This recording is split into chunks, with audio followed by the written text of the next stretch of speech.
Avant de m'exprimer sur le fond du texte, j'aimerais commencer par une pensée pour les habitants et habitantes d'Ille-et-Vilaine, et particulièrement ceux de ma circonscription, qui sont touchés par les inondations.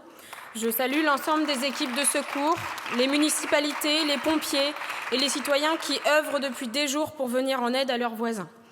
J'ai également une pensée pour les agriculteurs et les agricultrices du département dont les fermes ont été inondées. Ces inondations, elles pointent un véritable problème d'artificialisation des sols et de changement climatique, et donc la nécessité de repenser l'aménagement du territoire. En agriculture, la préservation des haies et des talus est primordiale. La capacité des prairies à limiter les phénomènes de ruissellement nous invite à soutenir les pratiques vertueuses des éleveurs plein air et à accompagner le changement de pratiques vers plus d'agroécologie. Mais cela m'interroge aussi. Comment réussir cette transition si, en même temps, l'agriculture est sacrifiée à cause des accords de libre-échange? Les agriculteurs et agricultrices nous nourrissent et participent à la préservation de la biodiversité, des sols, des paysages. Raison de plus pour les protéger de la concurrence imposée par les accords de libre-échange. Cette résolution est ainsi l'occasion de clarifier la stratégie de la France vis-à-vis de l'accord de libre-échange avec le Mercosur. La déclaration du gouvernement relative à l'accord commercial entre l'UE et le Mercosur prononcée en novembre dernier n'a pas permis cette clarification.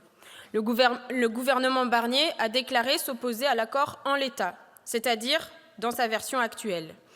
Chers collègues, dans nos circonscriptions, les agriculteurs ne demandent pas un accord de libre-échange avec le Mercosur révisé ou amélioré. Ils n'en veulent pas du tout. Ainsi, cette résolution invite le gouvernement français a refusé la ratification de l'accord commercial entre l'UE et le Mercosur, quels qu'en soient les termes de l'accord.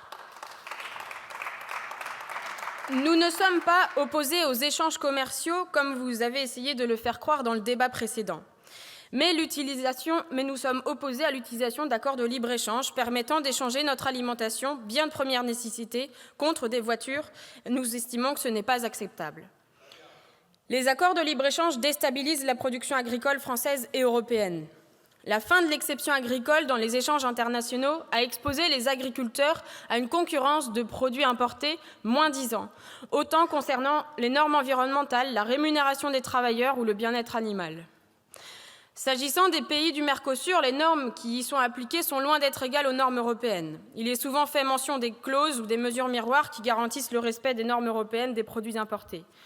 Au-delà du fait que le respect de ces clauses soit difficilement vérifiable, la production alimentaire relève de la souveraineté nationale. Seuls les États peuvent imposer des contraintes à leurs producteurs, peu importe l'existence de telle ou telle clause.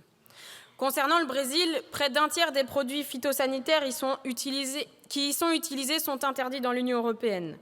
L'Argentine est quant à elle le symbole d'une agriculture industrielle, bien loin du modèle vertueux promu sur notre territoire.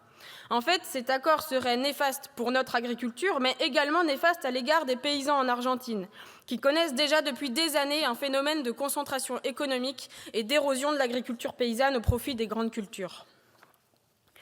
Si l'accord UE-Mercosur devait aboutir, il s'ajouterait à la longue liste des accords de libre-échange qui permettent l'importation de milliers de tonnes de produits agricoles, aux normes moins-disantes, dans l'espoir de retombées économiques. Mais pour quelles retombées sociales ou environnementales ?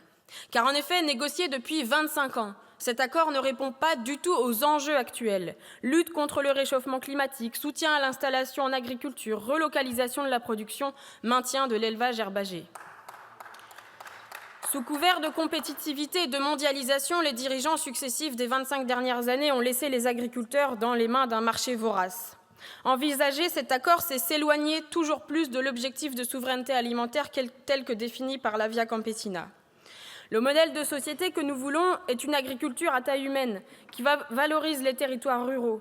Pour cela, les pouvoirs publics doivent tout faire pour sauver les industries agroalimentaires de taille intermédiaire, les abattoirs de proximité, les ateliers de transformation qui maillent notre territoire et sont créateurs d'emplois.